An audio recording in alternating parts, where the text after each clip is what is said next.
ఈడెవడు CM అంటే 3 ఏళ్ళు పీకైతే పోతాడు. కొంటేనేమో కొంగు కత్తలే, తింటే కడుపు నిండుతలే అన్న దొంగముండ కొడుకో అన్ని దొంగ హామీలు ఇచ్చిండు. అది నీ దమ్ముని సత్తా ఉంటే అది చూసు రేవంత్ రెడ్డి. రేవంత్ రెడ్డి ఏమంటుండ అంటే కుటుంబ పాలన అంటుండు కదా. అసలు రేవంత్ రెడ్డి కుటుంబ పాలన ఉన్నాడు. మా కేసీఆర్ సార్ తెలంగాణ తీసుకొస్తేనే రేవంత్ రెడ్డి ముఖ్యమంత్రి అయిండు. అన్ని హామీలు ఇచ్చిండు, అన్ని దొంగ హామీలు ఇచ్చిండు. అప్పుడు ఏమని మాట్లాడిండు? కొంటేనేమో కొంగు కత్తలే, తింటే కడుపు నిండుతలే అన్న దొంగముండ కొడుకో బంగారం రేటు పెరిగింది, ఎండి రేటు పెరిగింది, పప్పు ఉప్పు సబ్బు సరుపులు అన్ని రేట్లు పెంచిండు. వాడు ఒక ఫ్రీ బస్సు పెట్టిండు. 60 మంది ఎక్కేది ఎంతమంది ఎక్కుతారు? 70-80 మంది ఎక్కుతారు. దయచేసి రేవంత్ రెడ్డికి మేము ఏమని చెప్తున్నామని అంటే, మనము యాక్సిడెంట్లు అవుతున్నాయి కాబట్టి ఈయన కుటుంబం లేదన్న యాక్సిడెంట్ అయితే హోమాలు చేస్తాడు, గుడికి పోతాడు, ఎక్కడికి పోతాడు కాబట్టి ఈయన కూడా మన తెలంగాణలో ఎందుకు యాక్సిడెంట్ అవుతున్నాయి, మరి రోడ్లు ఎట్లున్నాయి, మరి ఎట్లున్నాయని చెప్పి ఈయన కూడా చూసుకోవాలి. ఈయన ఏమని చెప్పిండు? చీరలు ఇస్తా అని అన్నాడు. అప్పుడు ఏం చీరలు కాదు 2 అన్నాడు. 2 పోయినా ఒక్క అన్నాడు. ఒక బ్యాగ్ ఇచ్చారండి మాకు మొన్న డీలర్ల. ప్రజలందరూ బ్యాగ్ నిండా సామాన్ వస్తుంది అనుకున్నారు, వాటి బ్యాగే ఇచ్చిండు. ఇప్పుడు మరి మేము ఎవరు మరి మోడేమో ఉచిత బియ్యం అని ఆయన అంటుండు, ఈ బ్యాగ్ ఏమో నాది అంటుండు. మరి ఈ బ్యాగ్ ఎవరిదో మరి బియ్యం ఎవరిదో మేము కూడా అయోమయంలో ఉన్నామండి. మరి మాకు కూడా తెలియదు. మన ఇప్పుడు కేసీఆర్ సార్ తెలంగాణ తీసుకొస్తేనే నీళ్లు తెచ్చిండు, నిధులు తెచ్చిండు, మంచి హాస్పిటల్ చేసిండు, మనకు కిట్టి కేసీఆర్ కిట్టి ఇచ్చిండు, 13,000 ఇచ్చిండు, రైతు బంద్ వేసిండు, కళ్యాణ లక్ష్మి వేసిండు, రకరకాల పథకాలు వేసిండు. ఈయన మొఖం పాడుగాని వీడు ఫ్రీ బస్సు పెట్టి బూరెంటకలు పట్టుకొని తన్నుకునే పరిస్థితి తెచ్చిండు.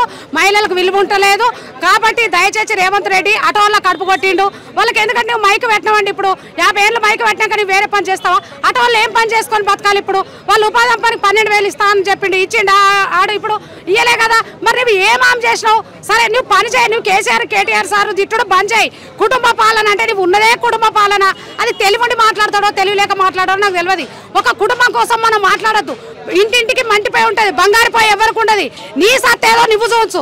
సార్ 2,000 ఇస్తే నువ్వు 4,000, కేసీఆర్ కిట్ 1 ఇస్తే నువ్వు 4, వికలాంగులకు 4,000 ఇస్తే నువ్వు 6,000, సార్ 2 బండ్లు ఇస్తే నువ్వు కారి. అది నీ దమ్ము నీ సత్తా ఉంటే అది చూడొచ్చు రేవంత్ రెడ్డి. మళ్ళీ ఏమంటాడు? జూబ్లీ ఎలక్షన్లలో నాకు భుజమి అంటారు. నీకు 2 భుజాలు ఇచ్చారు బిడ్డ, మళ్ళీ భుజమి తీంత మునుగా పడుతుంది. హైడ్రా అని పెట్టిన రకరకాల ఇబ్బందులు ప్రజలు ఉన్నారు కాబట్టి ప్రతి ఒక్కరు కూడా మేము ప్రచారంలో పోయినాము. మేము మా సునీతకే ఓటేస్తాం కానీ, మా కారు గుర్తుకే ఓటేస్తాం కానీ రేవంత్ రెడ్డికి ఓటేమో. రేవంత్ రెడ్డి మోసకాడు.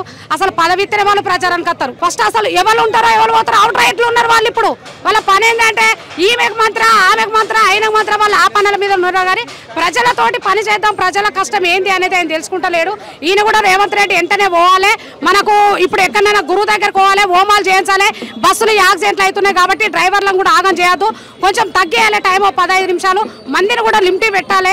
దయచేసి దీన్ని దృష్టి పెట్టండి. మీరు మామూలుగా ఒక మనిషి మాట్లాడిందంటే మరిగా దక్కదు. ఒక్కొక్కరికి ఒక మనిషి ఒక 20-40 ప్రాణాలు పోయినాయి. 2 సార్లు బస్సు పోయింది. అక్కడ కూడా ఒకసారి ఏదో అక్కడ కూడా మన బిల్డింగ్ కూడా కూలిపోయింది. రకరకాల ఇక్కడ ఇబ్బందులు అవుతున్నాయి కాబట్టి రేవంత్ రెడ్డి దయచేసి వీటి ప్రజల మీద దృష్టి పెట్టు. కేసీఆర్ ఇంట్లోనే అంటే కేసీఆర్ సార్ దేవుడు అండి. దేవుడు ఇంట్లోనే ఉంటాడు, పూజ చేస్తాం, వరాలు ఇస్తాడు. వీడు దయ్యం పోతాం కాబట్టి వీడు ఊరంతా తిరుగుతాడు. వీడిని దయ్యం పోతాం అంటే ఏం చేస్తారు? ఊరంతా తింపి కొడతారు, నిమ్మకాయలతో తీసి ఇసిరి కొడతారు. కానీ దయచేసి ఫస్ట్ తెలంగాణ మీద ఫోకస్ పెట్టమనండి. కుటుంబ పాలన అని చెప్పదు. ఎందుకంటే మన ఇప్పుడు వైఎస్ రాజశేఖర రెడ్డి కుటుంబ పాలనే, ఈయన ఉన్నది కుటుంబ పాలనే. మన ఆయన ఇప్పుడు ఆంధ్రాలో ఉన్నాడు కదా, ఆయన కూడా కుటుంబ పాలనే. అందరినీ తరిమి కొట్టి మన తెలంగాణ బాగు చేస్తేనే, తెలంగాణ చేస్తేనే రేవంత్ రెడ్డి ముఖ్యమంత్రి. ముస్లిం అంటే లేదండి, ముస్లిం అయినా హిందూ అయినా వీళ్ళన్నీ కులం ముచ్చట తీయద్దండి. తెలంగాణ మనుషులము, పుట్టిన భూమి మీద మనిషికి ప్రతి ఒక్క మనిషికి హక్కు ఉంది. ఈడెవడు సీఎం అంటే 3 ఏళ్ళు పీకైతే పోతాడు. సీఎం ఉంటది పోతుంది. ఓటేస్తే సీఎం అవుతాడండి.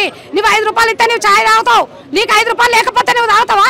మరి ఇది కూడా అంతే. సీఎం ఎవరికి సీఎం? పని చేస్తే వాళ్ళు అంటారు, ప్రజలు నువ్వు జీతగాను అంటారు. సరే నువ్వు గెలిపించినావు, సంతోషం. కేసీఆర్ సార్ దయ వల్ల నువ్వు సీఎం అయినావు. ప్రజలకు పని చేయ బిడ్డ. నువ్వు మంచిగా ఉండగానే కేసీఆర్ కేటీఆర్ కుటుంబం మీద నువ్వు తిట్టకు. వాళ్ళ కుటుంబం ముచ్చట దేకు. ప్రతి ఒక్క కుటుంబంలో సమస్యలు ఉంటాయి. ఇంటింటికి మంటిపోయి ఉంటుంది, బంగారుపోయి ఏముండదు. ఈయన పోయి వాళ్ళదంతా వచ్చింది తప్ప మా కేసీఆర్ సార్ అట్లాంటి అయినా కాదు. కేసీఆర్ సార్ మళ్ళీ కూడా 3వ ముఖ్యమంత్రి అయితే మనకు అభివృద్ధి అవుతుంది. హైడ్రా పెడతాడు, వీళ్ళు బొందడ్రా పెడతాడు. మేము ధీమాతో ఉన్నామండి. మాది బీఆర్ఎస్ అని పార్టీ అని చెప్తలేము కానీ మేము మామూలుగా వ్యక్తులుగా చెప్తున్నాం. బీఆర్ఎస్కే ఓటేస్తారు. సునీతక్కని గెలిపిస్తాడు. ఎందుకంటే ఈయన అసలు పోతే కూడా ఏడ దొరుకుతాడో ఏడ కనబడతాడో కూడా తెలుస్తలేదండి. ఎందుకంటే నేను తప్పంటలేను. ఆయనకు అదృష్టం వచ్చింది, నిలుపుకుంటారే. నేను పదవి ఇస్తే ఆయన ఉంటాడు, ఇంకో ఆయన పదవి ఇస్తే ఆయన ఉంటాడు. మరి ప్రచారానికి ఎవరు వస్తారు ఎవరు పోతారో వాళ్ళ ప్రచారానికి కూడా సరిగ్గా అత్తలేడు.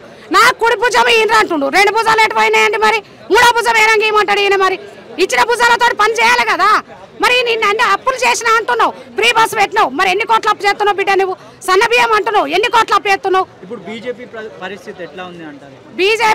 ఈ బీజేపీ దొంగనే, కాంగ్రెస్ దొంగనే, రెండే ఇద్దరు కలిసి మా బీఆర్ఎస్ వాళ్ళు అంటారు. కానీ మేము ధర్మంగా న్యాయంగా ఉంటాం. మోడీ మంచి అయినా 100 సార్లు పోతా అంటారు, మోడీ మంచి అయినా కాదంటాడు. ఆయనే సమాధానం చెప్పాలి. అట్లాంటి విషయాలు మేము పార్టీల కోసం మేము అనమండి. సరే, ఎవరి పార్టీ ఎవరి అభిమానం అది వాళ్ళకు ఉంటుంది.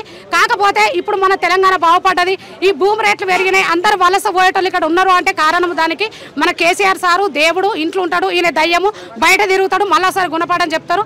జర మంచిగా వాయిస్ ఇచ్చినాం కాబట్టి అందరికీ